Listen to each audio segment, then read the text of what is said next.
Good evening. It's the Jon Gaunt Show. Loads to talk about tonight. It's Can Starmer Survive? Let's get straight into it. Start giving me your comments. It's been a quite historic day with the Chagas Isles as well.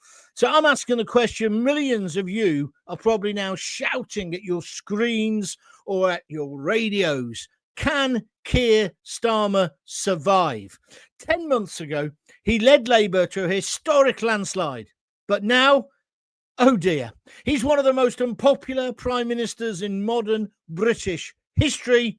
So how does that even happen? Stay tuned right to the end of the show, because I am going to talk about the three mysterious Ukrainians. While we don't really know much about his marital status, and why is he keeping that from us?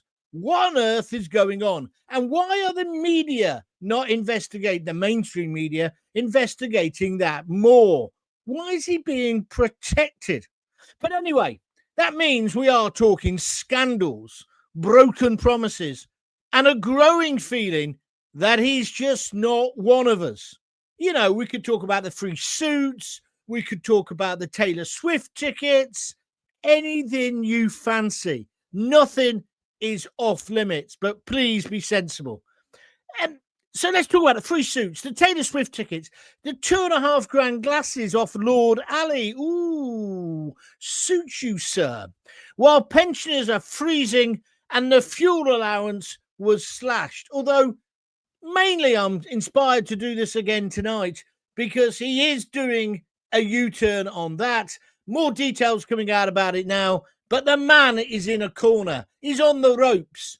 But I got taught a long time ago in tabloid journalism, when you've got them on the ropes, you don't stop. You keep punching them in the face until they fall to the floor. Starmer is on the last rites of his premiership. And then Angela Rayner, what do you make of her? She's making a push for power. She could be our next prime minister. Stop sniggering at the back. And then let's talk. No, don't get me started. This so-called EU surrender deal. How about the early release schemes for violent criminals? They're going to let out rapists and muggers and downright dogs. But Lucy Connolly is still in prison, and so's Tommy Robinson. How does that work, Sir Keir? From Southport to the Red Wall, from the crime wave to the silence over the alleged triple arson attack, this is a prime minister under fire. But hang on, I want to be a little bit fair. Is it all his fault? Could he turn it round? Or has Reform UK, Farage, and the people of Britain, me and you, already moved on? Now, remember, this is a live show. We're live, we're uncensored. I do want to hear your voice. Smash that like button tonight. Share this stream now. Tell people where you're watching it and tell me in the live chat what you think. Here's a couple of questions just to get you started. Do you trust Keir Starmer? Is he finished? Is he finished? Or can he bounce back? He thinks he's going to bounce back. What do you think? I want to hear from you. Oh dear, that AI picture of me is dreadful, isn't it? I do apologize. There's Starmer. He's looking worried. And today, not content with basically betraying us all on the EU surrender deal, he's now betrayed the Chagas Isles as well. Giving it away to Mauritius even. And my mate's on holiday there at the moment. I wonder if they're having a celebratory party. I should get him on the blower. But he's also now going to pay them, was it 90 million a year in rent to keep the airbase? That's a good deal. He can't negotiate his way out of a recycled paper bag. Neil Pye, I used to listen to John on local radio at work, and I'm glad he's not changed. Well, I think I've improved, but thank you very much indeed. Tell all your mates I'm here. Phil Bilton, Starmer is a compulsive, complicit liar. Corrupt, he says. Corrupt liar. If you want to have your say, get it through to me now. I'm just looking at my phone because I'll tell you what I have got on here. I did a poll just recently, just an hour or so ago, because I've been coming back from Oxford. 278 votes.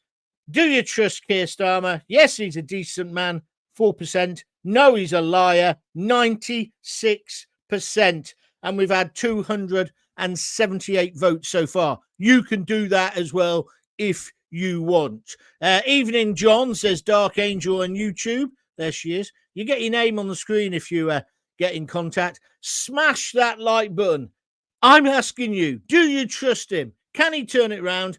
And what's this about his personal life? This arson thing. What's behind that? We'll talk about that towards the end of the show so that we don't get completely diverted. Whatever you want to say it now on the Jon Gaunt show. It's as simple as that.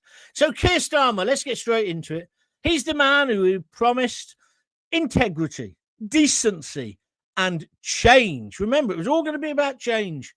But he's now facing collapsing approval ratings, massive backlash over scandals, and I think a growing fury from the very voters who put him in power, the people in the so-called Red Wall, the rest of them. Tonight, I'm going to lay it all out. The scandals, the silence, the disconnect from working class Britain, what he calls the working people. He's not working class. He's the son of a toolmaker, and his dad made him a right tool. And we're going to say and ask about, will Reform and Farage be able to pick up the pieces? I believe Starmer is finished. What do you think? Hit the like button. Share this stream now. But most importantly, drop your comments in the chat at the bottom, because I don't want it just to be a rant. This is a live, national, dare I even say it, international debate. You can join in from anywhere in the world. We had somebody on from Sydney in Australia. My mate Dave in Mauritius. Maybe he's lying on the beach. Maybe he'll give us a note or something. So where do we start? We talk about that massive landslide victory, and it was huge. But you know what? At the time, I can remember when Tony Blair got voted in, it really felt, I voted for him the first time, I'm going to be straight with you. It really felt as if the whole world was going to change, didn't it? It didn't feel like that when Starmer got in. It was a lackluster affair. It was like Gordon Brown without the charisma. I didn't vote for him, by the way. I think he got voted in because he was the least worst option. But he thinks he's the bee's knees. If he was made of chocolate, he would eat himself, starting with his head. He's the most arrogant left-wing, and I'm going to call him out now, liar. He's lied today about the immigration figures going down. Well, those figures are from last year. So only 6 months of those figures where he's claiming, oh, look, my policies are working. He wasn't even in power. It was Rishi Sunak, and he was useless. And the other 6 months, well, you can't really say that's you, Starmer, because you haven't got your policies going. And then today he made a big fuss about, oh, we're getting rid of 30,000 people, sending them back. Well, we've sent them back already, but you haven't really, have you?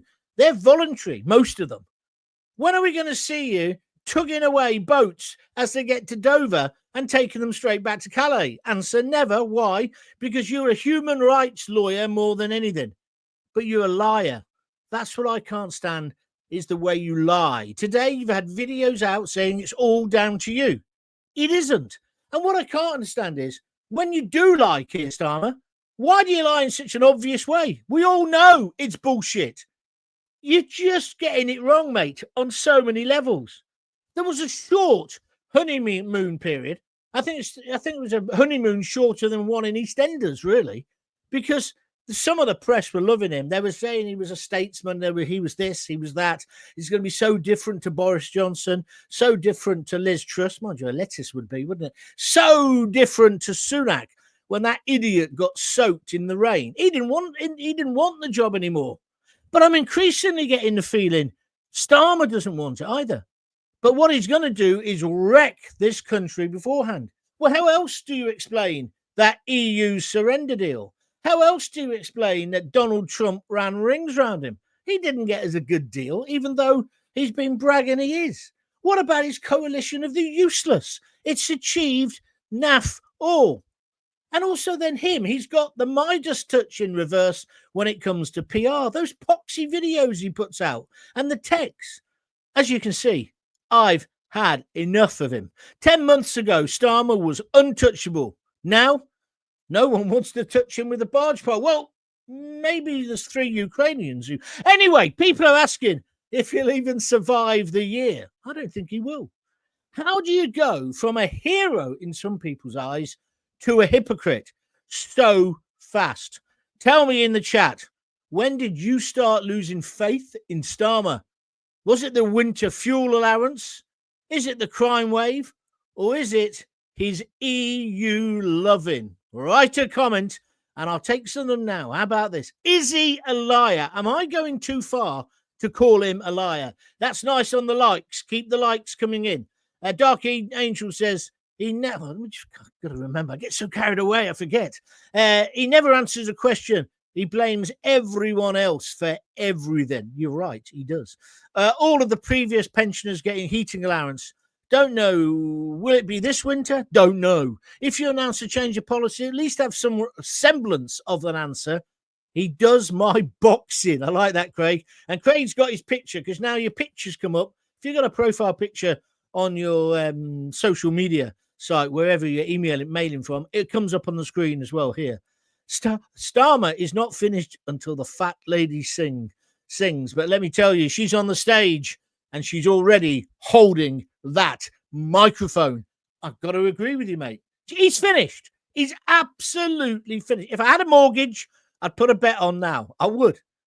If you like what I'm talking about, if you want to join in, if you'd like to support me, feel free to donate. You can do it now on YouTube while you're watching. Just press that heart button and donate anything you fancy. It all goes to make these continue and also develop them, get guests on soon as well.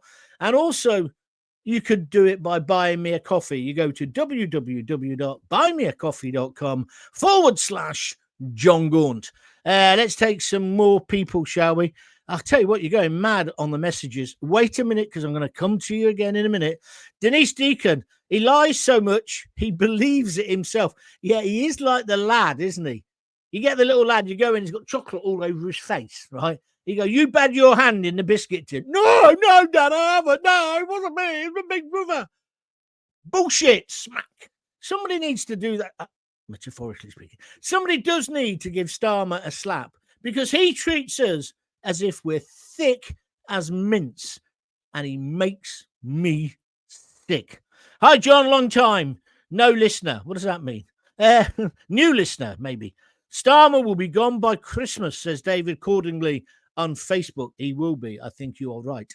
Dark Angel says he's a liar, and I don't like his loving for the EU and also Macron. There's something about him, isn't there? What about this story about the 3 Ukrainians wanting to burn his house out? Allegedly, they're going to be up in court in June. I bet you that doesn't even go to trial. I bet they plead guilty or it's dropped. Why aren't the press talking about it? I'll tell you what I think later in the show. Stay tuned. Get him out. We are a country that is finished absolutely. F you know what the rest of that is. And it's getting worse, says Amelia Stone. She's on Facebook. I am glad I'm going out of this world, so I won't have to see what the hell we will have to put up with Barmy Starmer. Barmy Starmer, I like it. Starmer Barmer. He is useless. Who's telling him what to do? I don't know. Coco the Clown. I can't stand Starmer. Short and sweet. And that's from Anthony on YouTube. Thank you, Anthony. I have never had any belief in anything that Starmer says. He's a liar, says Jackie Ward. Thank you for your comments. Is this echoing what you think? Let me have your opinion. So let's go back to then the scandals after scandals. It started almost as soon as he was in power. The £2,500 glasses that Lord Ali bought him. The free designer suits that Lord Ali bought him. And the frocks and the alleged lingerie he bought, Lord Ali, Starmer's wife.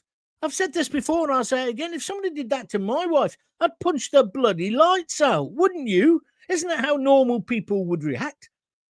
Doesn't mean there's something going on, but it's odd. Isn't it odd?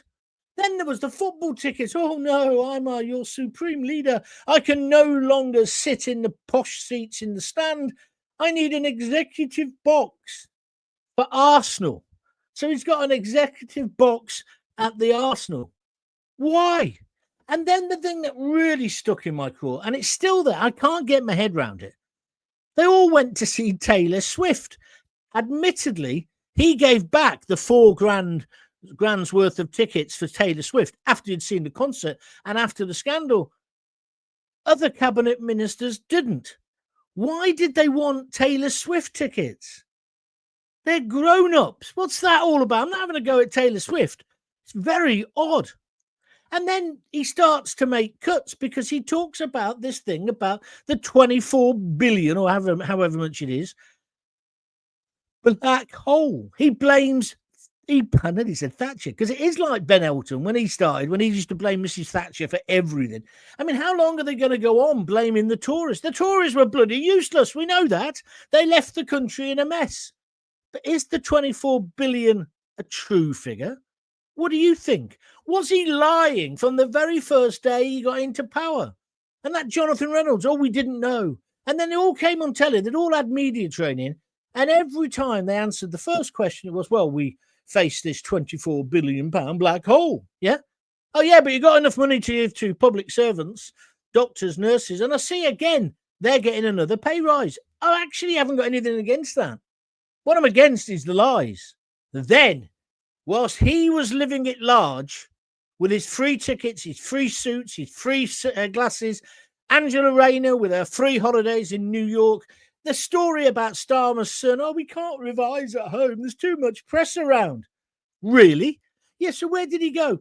He went to revise for his A-levels at Lord Alley's penthouse flat, 16 million in Covent Garden. Yeah, but he was still there after the exams finished.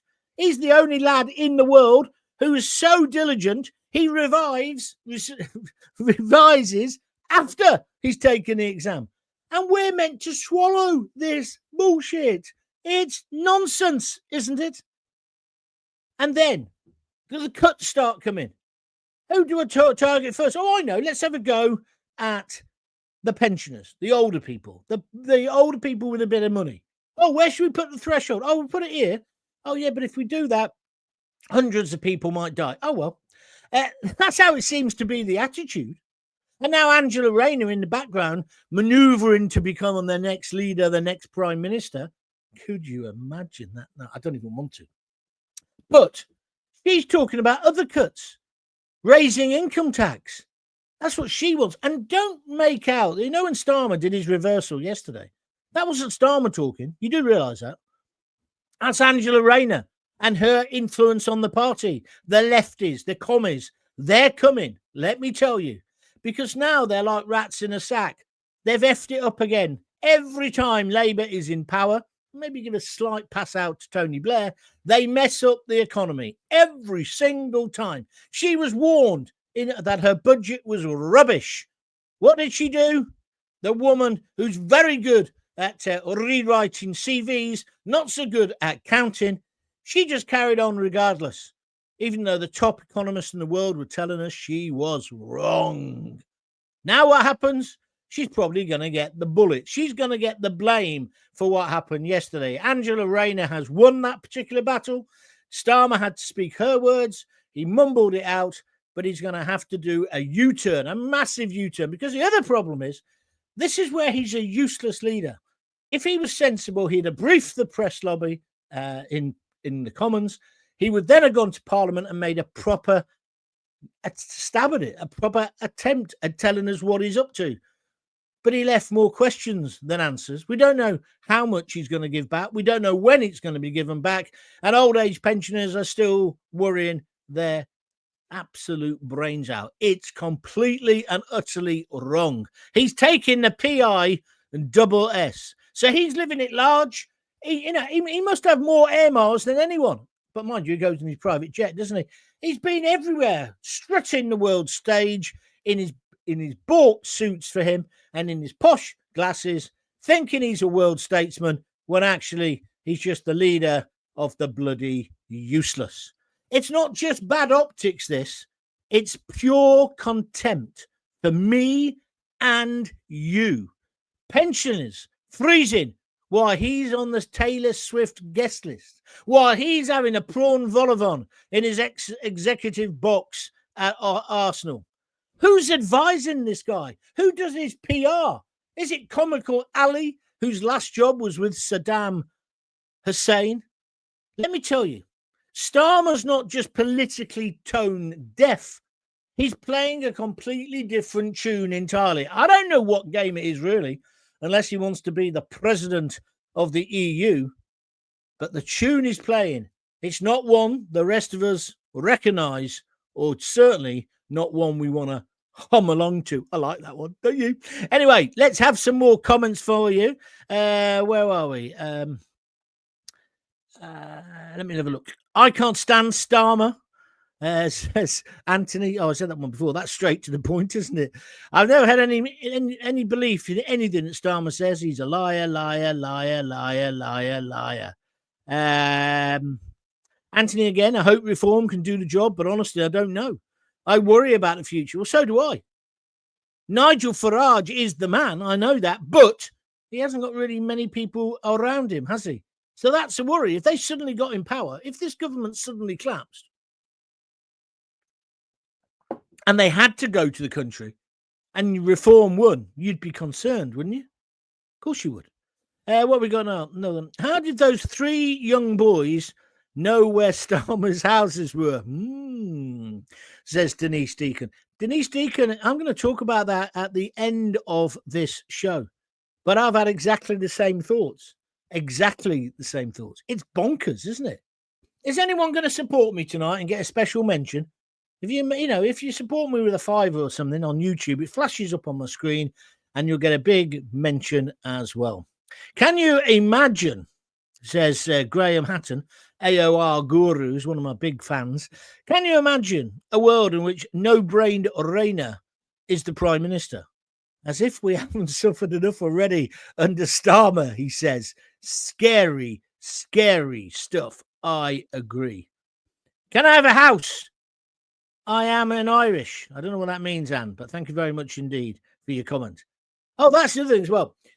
He sell out to Europe. He's been telling us it's great because you'll now be able to get to the beach quicker. You'll get through passport control much quicker. Oh, that's a good idea. Give away our sovereignty so I can get on my Lilo and look out for Japanese whaling boats much quicker when I go to Benidorm. It's rubbish. It won't even happen this year. It probably won't happen next year. It's bullshit. That's what it is. Again, from Chief Liar. Sue me if you want, Mr. Starmer. I'd love it. I'd love to be a martyr for you, Starmer, because you make me sick. But I tell you something. We need to know what's going on. What's going on with the arson attack? I can hardly say arson and Starmer in the same line without sniggering. I know it's childish. I do apologise. Let's take some more attitude. So, the Red Wall Revolt, the reform surge, where's that coming from? I'll tell you what it is. It's working class betrayal. He kept going on about choice. He kept going on about change during the election. And he also kept going on about working people, looking after working people. I'm a working person. Then when he was asked to define it, he didn't have a bloody clue because he's scared stiff of using the word class, working class. But that's what we are, Starmer, and that's what you'll never be. You don't understand us. You don't understand what our flag means to us. In fact, you'd rather wrap yourself in the white flag, and I bet you've got underpants paid for by Lord Ali with the stars of the EU on it. And you know what you also haven't got here? You haven't got the common touch. You can't talk our language. See, it's weird because Nigel Farage went to public school. Nigel Farage was a banker. I said banker. And just like Donald Trump, they don't come from the working class. But what they've got is a real ability to communicate and know how we're feeling and empathize with that. I don't think Starmer can. I don't think Starmer's ever had to turn the settee upside down like Lisa and I have on numerous occasions and shake the bloody life out of it, hoping a few pence will drop out and so we can buy some. I remember doing this when we had Rosie. When I had nothing, I was right on my uppers, living this right shithole in Coventry. We'd come back from Edinburgh. If you read my book, you'll know the story. And that was the day I got my first job in the radio. After doing that, we went to town, bumped into an old mate of mine, Moz, and he said, they'll have you on the radio, Gaunty, because you're good at talking, right? And that's where it all started. It's where it all started. But that very morning, we were going to walk into town. It wasn't far where we lived at the time because we couldn't afford the bus fare. And we literally shook the settee. Don't laugh at me. We all had lino before we had shag pile. And if you didn't, you're not a proper person. If you've never struggled, if you don't understand what struggle is, get me 50p's worth of liver and try and make it last a couple of days. That's the problem. Starmer's never, ever had that. He's not working class. He hasn't got a clue. And Farage, I don't think he's ever had to turn the settee upside down. But he wouldn't laugh at that image. He would empathise, just like Trump would, and sympathise with it and say, I want to change that for you. And so that's the problem. And then we've got the big thing, haven't we? The two biggest things at the moment, immigration and Europe. But let's talk about immigration for a moment. He's bragging today that he's brought it down. It's not him. It's, if anybody, it's the Tories. But even so, they only brought it down because it was historically so high because of the plonker Boris Johnson and what he did, which was open the doors and let everybody in. No one can claim those figures today as just theirs and as if it was a major success. It's nonsense. Absolute nonsense. He was going to smash the gangs. As I keep saying, he couldn't smash his own bloody avocado and his toast in the morning when he's having his cafe latte. He's a fraud. He's scared stiff to take them on. And like in this EU surrender deal, he could have said, I'll do all of the things you want me to do, but I want you to work with me completely on smashing the gangs. You've got to take these people back, Mr. Macron. You can't just keep sending them to us. Did he do that? Did he bollocks? Right? Sorry, excuse my language. And then crime. Look at the way that's just out of control. All this thing this week about, let's have knives without sharp ends. Oh, yeah, that's going to stop it. Not. That's a sticking plaster on a severed jugular, if you understand what I mean. What we need is to put money into children's services. And I don't mean giving them a breakfast every morning. I mean finding out where the feral fathers are, helping those single mums, giving those lads, particularly lads, a father figure in their lives. Too many of them haven't got that. That's where we're going wrong. But also then being tough on them. Okay, we'll have some playing fields. We'll play sport. We'll do this. We'll do boxing gyms. The boxing gym taking kids off the street, right, and turning them around. It's a cliche, those films, because it's true. It's like me. I used to play rugby, and Ken Cook, our PE teacher, said, you're only as strong as your weakest link. He was always looking at me at the time. I don't know why. And it's true. That is the case. You've got to give kids a purpose, right? Not Kellogg's cornflakes and some stale milk. Let's be clear now. Starmer hasn't just lost the room. He's lost the street. He's lost the whole bloody neighbourhood. He's lost the country. He said he'd get tough on crime. Oh, yeah. It's about as tough as a blancmange. Is Farage, then, the real opposition now? Just tell me in the comments, yes or no. Because I need to know that my opinion is right. Come back to you in a moment. Let's just talk, though, about Starmer. Let's talk about Southport. Let's talk about two-tier justice and double standards in policing. When Starmer called the protesters far-right thugs, that definitely underlined he wasn't prime ministerial material. That was definitely, if he hadn't already signed his own death warrant, that I'm talking politically, metaphorically, that was the day he signed it. He goes up to Southport, he puts a wreath down, someone shouts out, and he runs away. Goes back to have a party, evidently, in London. Not before he says they're far-right thugs. And then later on he said, yes, it was all organised. But then the police found out when they actually arrested and when they took the people to court, all the people lived within 11 miles of whichever town they were rioting. It was a spontaneous reaction because we were so fed up. I'm not condoning it. I'm not condoning the attacks on refugee hotels at all. Not at all.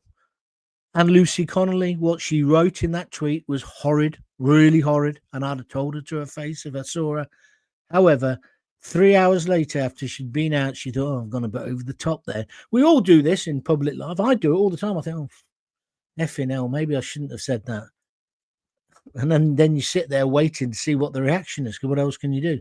But in the end, I mean, I've decided I'm just always going to be honest, which is why I want to talk about the Ukrainians and this whole arson thing at the end of the program. Somebody's got to talk about it, haven't they? Give Dan Wootton his due. He's banging on about it as well. But go on, thirsty today. And then we've got the Tommy Robinson effect. See, because if people lose faith in their established political leaders, they'll look elsewhere. And there is a feeling that Lucy Connolly, why is she locked up? And it's out of proportion. So it's not about the tweet now. It's the fact that it's out of proportion, that sentence. It definitely is. They're now talking about not sending people to prison for 12 or 24 months. And she got 31, I think. But they're not going to do that. And they're going to release a load of people starting tomorrow. Rapists and muggers are going to be released. Lucy Connolly is still in prison. So's Tommy Robinson. I can't see it myself. Can you? Then you got the policing and their double standards, depending on what religion you are, or maybe the colour of your skin. They treat you differently. And it was terrible when the police were institutionally racist. And I think they were for a certain time. They were. That was wrong, and that had to change. And there's probably still massive elements of racist police. I say root them out and boot them out. But now we've got to a stage where if you're not a rainbow warrior, you're kind of going to get treated like a piece of shit, aren't you? You really are. So we end up with two-tier justice, two-tier standards, two-tier politics. There's two-tier politics versus the people. If you call people thugs and racist because they disagree with you, Mr. Starmer, that's not leadership. That's dictatorship light, L-I-T-E. So have you seen examples of this yourself? Let's hear from you. Let's hear from you. Let's just go back and see what you're saying. Am I getting you going yet? Am I getting you going yet? I'm working my socks off here. Mick Frinton and C. Most of reform are real Tories. Oh, sorry. The councillors are experienced in business. Well, we shall see what happens there. I see what you mean. So you reckon there could be some good people. I wish they'd stop going on about reform and the Tories forming an alliance. The Tories are finished, as far as I can see. But anyway, Starmer was a Trotskyist when he was at university. I still think he's an extremist, says Robert Becker. I don't know about that, Robert. He's an extreme idiot. That's what he definitely is. Denise Deacon. Let me just illustrate her first. She's just put in £1.99 to the pot. And she says, keep up the good work, John. Thank you, Denise. Every penny helps to keep these going. So I really appreciate that. Thank you. Dark Angel, she donated a £5 the other day. I think Denise donated money the other day as well. So thank you both. Dark Angel says he's been coached by Tony Blair. But even Blair doesn't like him anymore. That is true. Blair has started turning against him. That is a very good point indeed. Mick says Starmer was the son of a toolmaker, but his dad owned the factory. Yeah, that's absolutely true. He did. All right. He should never have got into number 10. He got in with lies, says Christine Garcarty on YouTube. Well, this is my whole point. I called him a liar last night, and that's one of those things where I thought, maybe you've gone a bit far there, Gaunty. The stormtroopers will be kicking in your door with their rainbow Doc Martin lace boots and carting you away to the cop shop for daring to say that. They didn't, but there we are. I'd like to be a martyr. What do you reckon, eh? But you just don't know what you can say, what you're allowed to say, what you can't say. It's just terrible what we're living in. Here we go then. Let's talk about his personal life. Let's talk about silence. Let's talk about authenticity. Ever since he got into power, there's been these rumours and then a silence about his private life. Now, you might argue he has a right to a private life like everybody has. Well, yes, but it's kind of a quid pro quo thing, isn't it? when you become the leader of a great country like ours, we do want to know what your domestic setup is.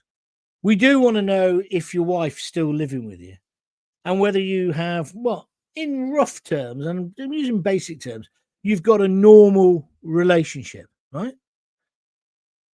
And that your kids, what sort of schools they go to, and we don't need to know the kids' names. I accept that. I can see that. And they deserve a bit of a private life. But the moment you put your child in the center of any political scandal, then it's like fair game, isn't it? Or am I just a horrible tabloid hack? He was the one who said the reason they were around and doing those broadcasts during COVID from Starmer's penthouse flat, £18 million, was because his son couldn't concentrate at home revising because there was all the press outside. Well, that's ridiculous. See, this is the thing with his lies. His lies are so useless. What's going to happen if you say it's all the tabloid papers' fault? Well, they're all going to ring each other up, aren't they? And going to say, have you been harassing him? I've not seen you. No, I haven't done it. No, not me. And then you're just going to make it worse. Then they think, you've got something to hide. You've got something. There's a thing called, I think it was Barbara Streisand. It was a famous person anyway. Some hack in America said, this is Barbara Streisand's house, right? And she was fuming about it, right? And she said, that's not my house. But the moment she said, that's not my house, and went off on a paddy, it gave them free rein to say, oh, we got that wrong. This is the house. And that happens in libel cases an awful lot. People lose it. Well, I just feel that he hadn't got a right to say it was his son's fault. And then, of course, they did. And then the son was still living at Lord Ali's flat. And then people said, well, it's not just him living there. Starmer's living there. And then there were rumours, well, was he living at Lord Ali's flat when he stood for Parliament this time, which would be illegal? That kind of story just disappeared. The story of the suits disappeared as well. I don't know why. The only thing that happened is that in that whole scandal was he gave back the money for the Taylor Swift tickets. Don't we have a right to know? You see, also, I would say no MPs should be taking freebies. If it's their local theatre in their constituency, of course they should go to the opening nights of shows. I haven't got a problem with that. And I haven't got a problem with them getting free tickets for that. But what I have got a problem with is when this lousy Labour cabinet, all of them, it was like they must have got a shower bang. It was like the day we went to Margate or something with Del Boy. Well, they were Del Boyish, weren't they, at the beginning, this government? Do you not think? They all had tickets for Taylor Swift. I think it's outrageous. Angela Rayner, soon to be our supreme leader. What a wonderful woman. Well, she's the new Maggie Thatcher, isn't she? She got clothes bought for her by not by Keir Starmer, Lord Ali. She also stayed in Lord Ali's flat in New York. It's almost odd. And then, of course, rumours start sniggering. People start sniggering and making up things because, as everybody knows, Lord Ali is a homosexual. So then people start to say, well, what was the sleeping arrangements? Based on nothing, right? I don't know whether he's gay or straight. But why would you open yourself up? And does it matter if he's gay? No. Look at Ted Heath. You don't think Ted Heath was straight, do you? I don't care whether you're gay, straight, whatever. I might have a problem if you're a bloke in a frock with a cock. I might, but I don't know. No, really. But I don't like people having secret lives because that gets you open to blackmail. I'm not suggesting he has been blackmailed. But how odd. Some of the decisions he's made, when you and I have been going, oh, does he hate our country? Why is he doing that? That's ridiculous. Why is he doing that? That's not what people want. It just makes you wonder. So then we begin to think, is he really one of us? Well, I think we've decided he's not. Most of us. He's not one of us. But he's not somebody who can say, oh, he's a knob and he just hasn't got a clue. It's that we think he's got a secret agenda. We don't know what that agenda is. And then, how odd that a Ukrainian firebombed his house. And then how odd that we have pictures of that guy, and then everybody starts saying, oh, he's a model. And then people immediately move from he's a model to he's a rent boy. I don't know if he's a rent boy. But that's not hardly fair, is it? And if it was wrong to talk about Rudy Cabana, the Southport slayer, then surely it's wrong some of this coverage. But the government haven't tried to stop it, have they? And then the other chap got arrested at Luton Airport. You literally couldn't make this up. The other one got arrested. And then they were telling us within a couple of hours, he's a model. And then he's a rent boy. Again, I don't know if he is a good-looking fella. Both of them are good-looking fellas, right? I don't know if that means, and just because they're Eastern European, they must be selling their bodies. I don't know. Do you? But you'd think Starmer would say something, or somebody in government would say, stop this. They did it about Axel Rudy Cabana when 3 little girls were slaughtered. Why have they done it now? Because surely all this gossip about them, especially now they've been arrested and charged, they're both in prison on remand, or 2 of them are, I think the 3rd one is as well now, then it could prejudice any trial, couldn't it? Isn't that the way it's meant to work? So then you think, there's no smoke without fire. So based on absolutely nothing, people are now suggesting all kinds of stuff. I can't see how that's good. And again, it comes back to this thing. If you leave an information vacuum, Mr. Starmer, people will fill it, especially today. I mean, I was proud to work on Fleet Street. It wasn't even in Fleet Street then, but I was proud to be a tabloid hack. I really was. And I think the Sun, and especially in those days, was a brilliant newspaper with brilliant journalists, brilliant photographers, everything. I was proud, really proud. Pinnacle of my career. Not embarrassed to say that. And we had real power. Real power. That power's not there now because that power has transferred to the internet. It's transferred to you lot and the things you can say. And some of the things people have been saying, I've thought, no, that's wrong. But no one seems to have thought about the 2 Ukrainians, the other one's East European. And they're now saying there's more. How many more? What was their connection? And is it fair that these models are being tarnished as whores? I don't know if that's fair because I don't know if it's true. What do you think? And why isn't anyone worried anything about it? Is it a bit like the Rotherham grooming gangs? Oh, all those girls, they were asking for it. You can't ask for it if you're under the age of consent. Oh, they were prostitutes. All that attitude. Do you see where I'm coming from? Is there an element of that? I haven't really got any sympathy because the Ukrainian. But also, how did they know who to firebomb? I know they got some of it wrong. And somebody said to me on Twitter, oh, it's easy to find out where people live. I don't think it is. I don't think it's as easy as you think it is. I find that all odd. And why fire? Why a fire bomb? Why set fire? I mean, did you see the way the car was burnt out? And why didn't we hear about that before the attack on the house? And why has it been a drip? And what are the mainstream media, the press, the BBC? They've not really covered it. I find it really strange. Really strange. George Galloway, God bless him, he's been banging on about it. Dan Wharton's banging on about it now. But this is why you need the independent media. Not because we're going to, and if you're listening to what I'm saying, I'm not breaking the law anywhere here. But I find it really odd. And then I thought, well, maybe there's a D notice. I asked about this on Twitter. My mates in Fleet Street say, no, there isn't. But is there a D notice? But they have informal ones now where editors are asked, oh, please don't talk about that. Leave it out. We'll give you something else later. But no one's looked into it. Is there not a journalist in the country who wants to know what's been going on? Maybe nothing's been going on.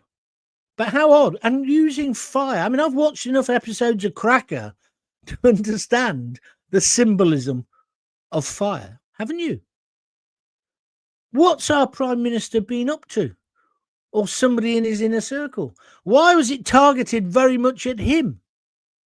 I mean, unless they'd gone and firebombed Downing Street, it could not have been any closer to him.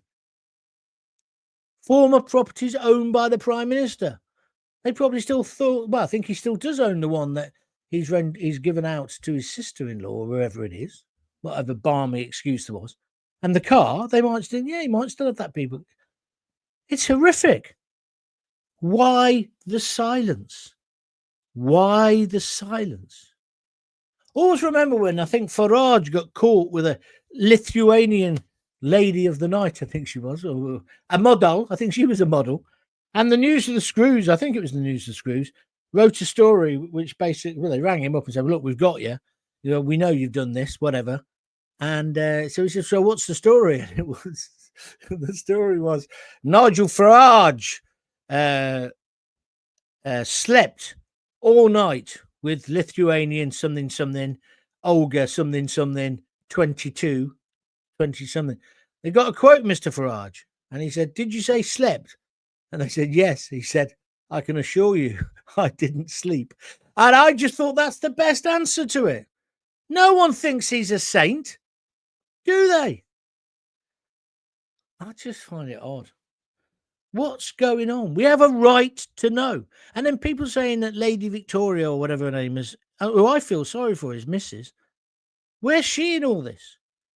And then she goes to something and she's got a bit of a face on. She's got the Mardy face on, you know, as the Arctic Monkeys. And then they try to hint there's something going on in their relationship. I think it's awful. Be upfront. Be upfront. Do you want some media advice? If you ever get caught in bed with the whole of St. Albans Cathedral choir, just confess straight away. Or if not, keep your mouth shut. Never, ever change your position. I don't even know if St. Albans has got it's got an abbey, hasn't it? But you understand my point of view. The public perception, the man is so wounded now. So he's got this odd personal life, which we don't really understand. He's been firebombed. There's a trial in June. They've all been remanded in custody. He locks up a woman with his chumocracy mates for a tweet, which wasn't nice, but come on, she's done enough time now. You'd let her. I thought he'd let her out, or he'd talk to his pals and there'd be an agreement. But then he lies. Did you see that was the other lie? Oh, I don't know the case. The next day, he knew all about the case. It's bullshit. Of course he knew the case. When the riot started to kick off in Southport, he was bricking himself like anybody would. Nobody wants that. And ordinary people understand that. So, as I say, we've got this guy in charge, and then he seems to be acting unilaterally. There was a man today from the Chagos Isles on with Martin Dubney. He made me cry. He was saying, you British, you took it from us in the first place. I know it's complicated. And you booted us out. And now you've let us down again. I mean, this morning when I heard about those two women challenging it, I thought, well done on you ladies. Good stuff. But why is he so keen to get rid of him? Why are we going to get rid of Gibraltar? And the next one will be Northern Ireland. Can't you see what's happening? And we're back in bed with the EU. And then Farage dares to go on holiday a day before Parliament breaks up, and everyone thinks he's the devil incarnate. Weird. Starmer's polish, yes. But do you trust him? People say Farage is no angel, but they'd still rather go for a pint with him. We would ignore, wouldn't we, Starmer in a pub? I judge people by, would I like to have a beer with that guy? Would I find it interesting? And then my next question is, after having that beer with him, would I want to have a beer with him again? Do you understand what I'm saying? That's how you judge people, isn't it? Not by the cover, but by the way they drink their pint. There was somebody who came into our family and they're no longer in it. They drank half pints. A bloke. And I was a bit kind of less reconstructed in those days. And I said, I don't trust that bastard. And he said, why? I said, he drinks halves. He comes down the pub with us, and me and her dad would be having beers, and he'd have half. And she said, why is that? Why don't you trust him? What's wrong with having a half? I said, you just don't do it in mail company. I feel like he's waiting to scurry back here and tell stories about what we've been talking about. What stays in Vegas, what happens in Vegas stays. I don't mean we're doing anything wrong, but you understand what I'm saying? Never trusted him. I'm sounding a bit like Al Murray now, so I'll shut up. But I just feel Starmer doesn't represent us. Can you hit the like button if you agree? If you disagree, hit it as well, because then it all helps these things carry on. Because I just want to have open conversations with you. Absolute open conversations. We have to be careful. You can't, obviously say some things, and I will try and keep you on the straight and narrow as I can. But we're almost living in a police state. The winter fuel allowance for the elderly was talked about yesterday. I'm going to finish in a minute. This is Dark Angel by Gordon Brown. Yeah, because he has their kitchens, doesn't he, in their warehouses. He said it was wrong to do that to the pensioners. Well, Gordon Brown was right about that. On YouTube, Christine Carty, he should have never got in number 10. It was all lies. Starmer's gagged the media, says Neil Pye. Neil, as I say, I've looked into it. I don't think he has. I don't believe there's a super injunction. But the thing with a super injunction, you can't even talk about the fact there's not a super injunction. That's the law. Or there's one in place. You can't. But I don't think there is. I think the media have gagged themselves. I think the media, if you want the absolute truth, the mainstream, lamestream media are petrified that Farage is going to get in. And let me tell you, he is, isn't he? Barring a major disaster, I don't know what it could be, because a sex scandal with Farage, he'd just laugh it off. So what else? And he's getting a bit too old for all that, isn't he? What else could there be that would derail him? I just can't see it. So I think he will be the next Prime Minister.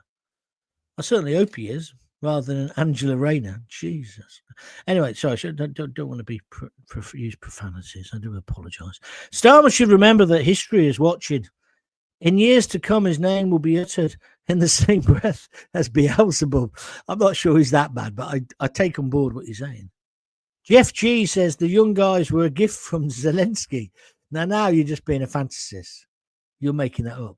Neil Pye says you're still as good as when you were on local radio. I'll take that as a compliment. I'm not sure it was meant to be.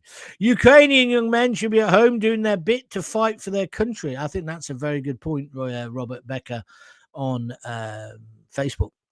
If we had honest journalists, hang on a minute, John, not only would he be out, but he'd be out. Yeah, fair point. Most journalists are all right, actually. Most of them. It's the people who control them. I think a lot of people know John, but daren't say for fear of joining Lucy Connolly. No, I don't think a lot of people do know Denise.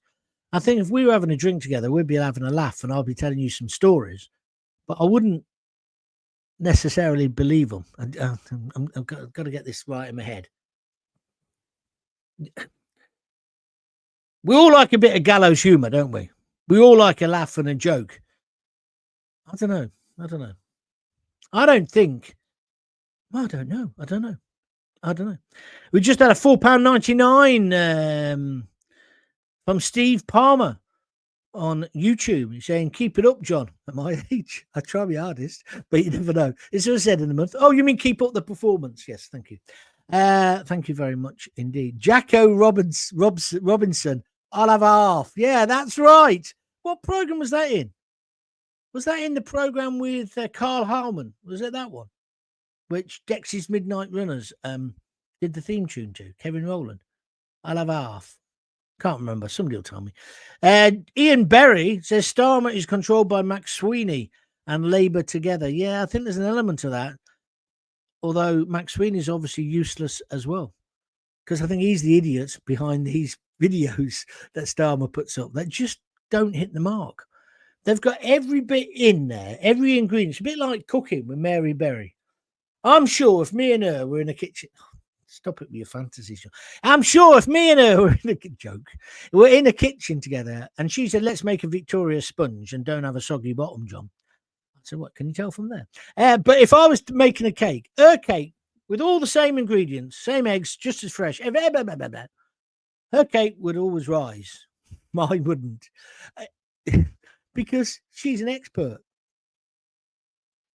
It's like Frank Carson used to say to me, "It's not the joke, it's the way I tell them." It's true. He was a nutcase. I did loads of telly with him. What a brilliant bloke he was. When you did a show with him and you're in the green room, afterwards, your ribs were aching, literally aching.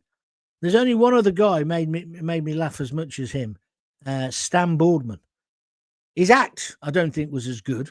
The actual act he did for people, the humans, but off stage, I've been to loads of charity events, but bloody funny. Gag after gag after gag after gag. A star, a real star. But then he did that chip shop joke about the bomb in the chip shop, and he never went on telly again. That was kind of cancel culture. Love thy neighbour, says Neil, the guy who had the halves. Robert Becker says, was it brushstrokes? No, that was the program with Holman in. Great show.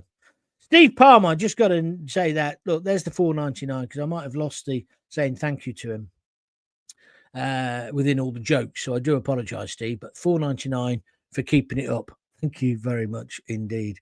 Nigel Gordon, see, Nigel, you've becoming a good contributor after starting off as a bit of a twat. But he says, this all reminds me of a program, The Prisoner, Patrick McGee. Yeah, what a great program. Have you ever been there to where they filmed it? They built the whole village. It's called Port Merion or something in Wales. Weird place. Weird. You can stay there now as well. I always wanted to. I won't be doing that now because I'm skinned. Well, weren't thousands of people having Ukrainians in their homes? Says Tony Kenny. Yes, but I don't think they were then saying, we'll welcome you home with a real fire. You remember that and not the 9 o'clock news? They talked about the Welsh. Remember the Welsh radicals? They started burning down the English people's cottages, holiday homes. And they did a sketch was come home to a real fire and the cottage is on fire. Sorry. It appeals to me, that kind of humour. Anyway, I've had enough. Thanks for listening to me. Let's keep an eye on what Starmer's up to. I think he's finished, personally. I can't see how he can carry on. I think what he did today with the Chegasars was a disgrace. I think what he did with the EU the other day was a disgrace. I think what he's going to do to Gibraltar is abhorrent. And I think what he'll eventually do, sun's shining on me. Well, what he's eventually going to do to Northern Ireland is wrong as well. The sun is shining through my window. Do you see that? It only ever shines on the right. Be good that, John, if you could pronounce the word. The righteous. Anyway, that's me done. Tomorrow's Friday. I don't normally do a show Friday. I might do one during the day. I'll notify you. And the best way to find out if I'm doing extras, right, is to subscribe to YouTube. YouTube is free. Go to Jon Gaunt TV, press the bell or whatever you have to press. And then every time I go to do a broadcast or announce I'm going to do one, you'll know about it. Anyway, so Friday, I'm not doing a show Friday night at 6:30. There definitely won't be on at 6:30. I'm off to the theatre tomorrow with my missus to see much about nothing. Anyway, a comedy. I don't really like the comedies, but this one's meant to be good. It's set in a football Premier League team, I think. So it should be good. So I'm doing that. Monday is bank holiday, but then I'm self-employed, so I'll probably do a show Monday unless I go to the pub at lunchtime with my mates, although most of my mates are on holiday. All right, then, that's me finished. If you do want to help out, don't forget www.buymeacoffee.com/Jon Gaunt, or do it via YouTube as well. Either way, just help me out because we're getting there. We're really getting there. Fantastic reaction in terms of the amount of people watching. Loads of likes and all the new likes. That's what we love to see as well. So thank you for that. I shall speak to you probably tomorrow or Saturday, sometime over the weekend, but definitely on Monday. Until then, if you've got kids, give them a kiss, give them a hug. Have a great bank holiday with your family, and I'll see you next week. All the best. Oh, give them a kiss, give them a hug. Don't forget to tell them you love them. See ya.